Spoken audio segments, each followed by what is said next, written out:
Hey guys, this is my BMW M3.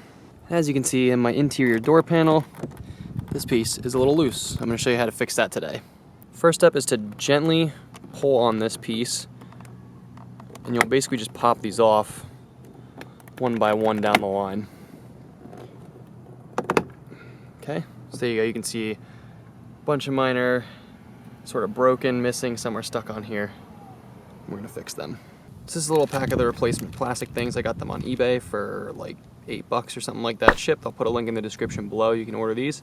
And most importantly, we want to pull out these broken pieces and then slot in the new ones. So let's go ahead and do that now. It's just a little tip. Removing these little plastic pieces with your fingertips is kind of hard. I recommend using a screwdriver or a tiny pry tool to just kind of wiggle it out. I actually pushed this one behind it and then removed it from back here. As you can see, I have the snap on the right replaced. Then you just take the other one, for my case, basically just press it in. You can use 2 fingers and just kind of push it right into the door. So I'm gonna go ahead and do that now. All right, just like that, I got my 2 snaps replaced. As you can see, this piece here has seen a little bit better days.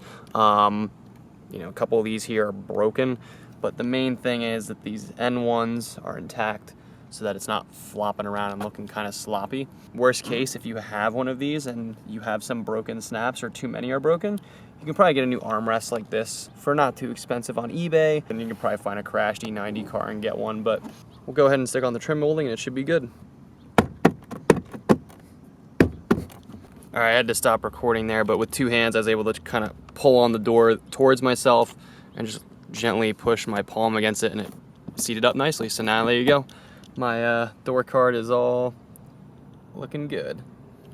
Okay, I am ridiculously sweaty now because it is like 95 degrees out and I'm sitting in this car without AC on, so please consider giving this video a like if it was helpful for you. It's a very easy thing to do. I'll put the link for the little snaps in the description below so you guys can get them for yourself. And please consider subscribing to see some more videos of my awesome BMW M3. I have a cool video showing me taking delivery of it and showing off the car and the awesome spec of it, so you guys can see what a unique car it is. And yeah, again, thank you guys very much for watching this video. Take care.